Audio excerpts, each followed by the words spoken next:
On va parler maintenant d'un salon original. Voilà. C'est le Salon international des métiers d'art qui se déroule le 3, 4, 5 novembre 2017 au Stade Bollaert, c'est marqué en dessous. Et là, vous le voyez, c'est surtout marqué entrée gratuite parce que c'est vraiment un salon qui vous est destiné. Si vous avez du goût, si vous avez des projets personnels, si vous avez envie de faire des travaux et de vous adresser aux bonnes personnes, eh bien c'est vraiment sans hésiter dans cet endroit qu'il faut se rendre. Et d'ailleurs, sur Internet, quand vous tapez salon des métiers d'art, c'est la première page qui arrive.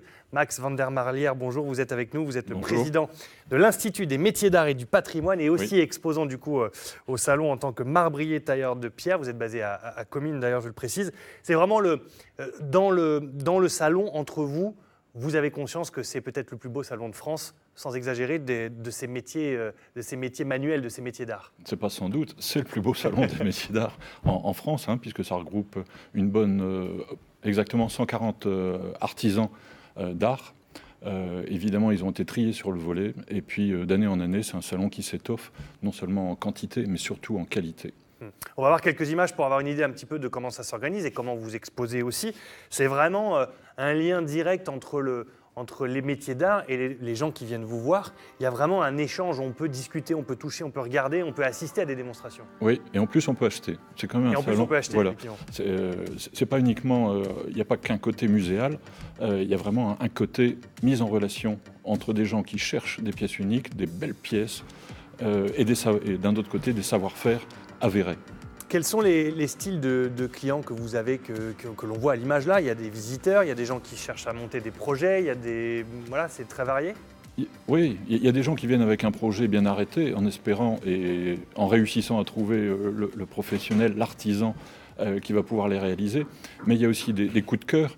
Et puis en même temps, il y a des gens qui viennent là pour découvrir. Ils savent qu'ils vont voir des gens qui ont du savoir-faire, qui ont une technicité et qui connaissent les anciennes méthodes, qui en même temps produisent des produits contemporains. Donc il y a des métiers de restauration, mais il y a aussi des métiers de création. Ouais. Alors la création, les métiers de création, justement, je ne sais pas, vous êtes chez vous et vous avez envie de construire ou vous imaginez quelque chose pour chez vous de tout à fait unique et qu'on ne peut pas trouver dans les magasins de grande distribution, de bricolage ou quoi. C'est le moment d'imaginer et de mettre en relation les professionnels qui, eux, peuvent réaliser ça. C'est vraiment un échange direct. Alors, même si vous n'avez pas d'imagination, il faut y aller. L'imagination vous viendra au cours du salon.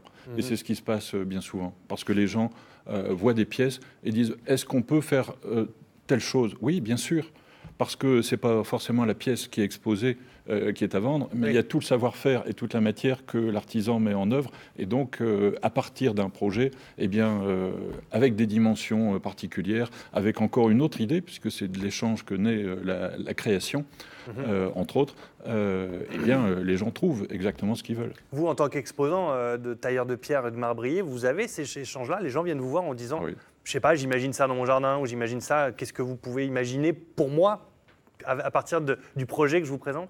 Alors, vous venez avec une idée. La première chose qu'on fait, c'est crayonner pour bien être sûr de ce que vous souhaitez.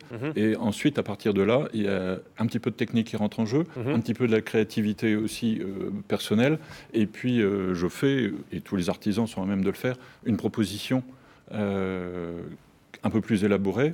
Et puis ensuite, on voit si... Le projet se développe. Voilà. Est-ce que les jeunes que vous pouvez voir dans ce genre de salon, vous sentez qu'il y a une relève qui est là aussi, de jeunes qui sont intéressés par des métiers comme ça, très techniques, très manuels, très ancestraux aussi pour certaines techniques? Est-ce que vous sentez de l'intérêt? Ce salon crée des vocations, véritablement. Parce qu'il n'y a pas que la matière, il y a aussi le savoir-être des exposants. Le savoir-être, ça veut dire on a un rapport, l'amour du métier, finalement, l'accompagnement de ce l'amour du métier, le rapport à la matière. C'est une matière qu'on transforme, mais en même temps, la matière nous transforme et nous fait des propositions et tout avance en même temps vers des choses qui sortent de plus en plus de l'ordinaire. On va voir quelques images justement de ce que vous proposez vous, de ce que vous faites vous. Ce que l'on va voir là et ce que l'on voit à l'image, ce sont des choses que aussi bien les produits que vous fabriquez, mais aussi bien la façon que vous avez de les fabriquer qu'on pourra voir au salon? Oui, là c'est de la restauration, là c'est du débitage, parce qu'il faut quand même couper toutes ces pierres. Voilà un façonnage d'un évier à l'ancienne, puisque ça revient... voilà, ici une mosaïque incrustée dans un plateau. Ici de la création avec un verrier qui représente les 4 éléments, c'est de la pierre bleue.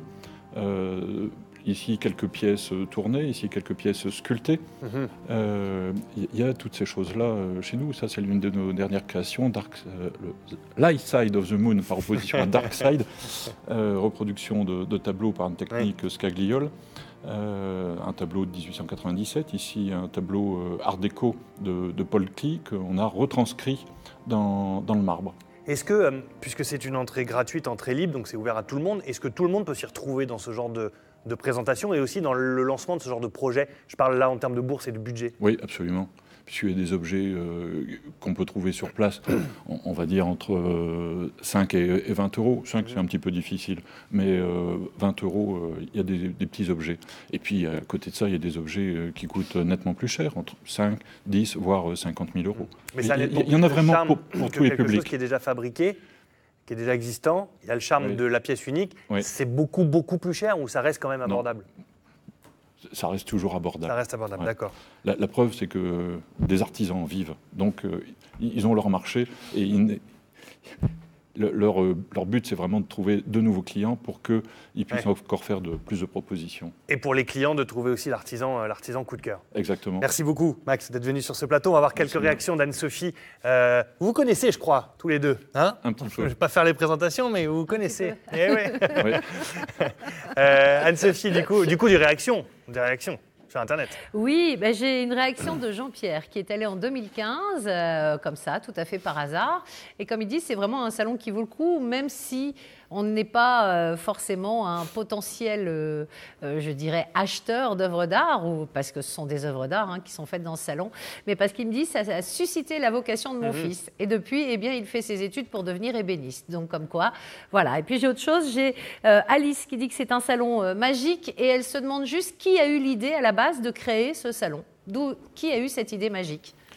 Ce salon a été créé il y a une dizaine d'années, notamment par un artisan lensois, qui était dans le luminaire, Jean-Jacques Labert.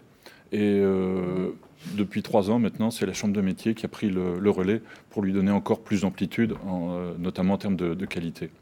Très bien, merci beaucoup. Et alors, un dernier mot pour Anne-Sophie. Je pense que si je lui parle de banc public et de communes, ça doit lui ramener quelques souvenirs.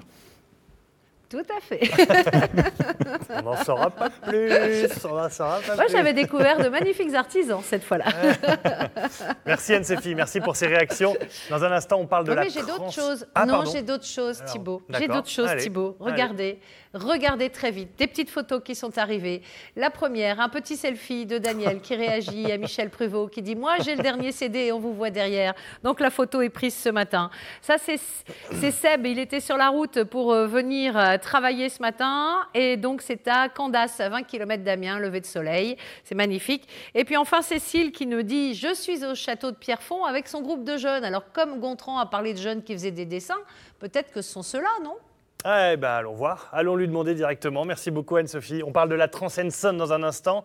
N'hésitez pas à nous faire partager votre passion pour les chevaux et les chevaux Henson notamment. A tout de suite Anne-Sophie. Merci beaucoup d'être venue sur ce plateau. Je la montre une dernière fois. Salon international des métiers d'art 3, 4, 5 novembre. C'est gratuit et c'est au stade Bollaert à Lens bien évidemment. Merci beaucoup Max d'être venu.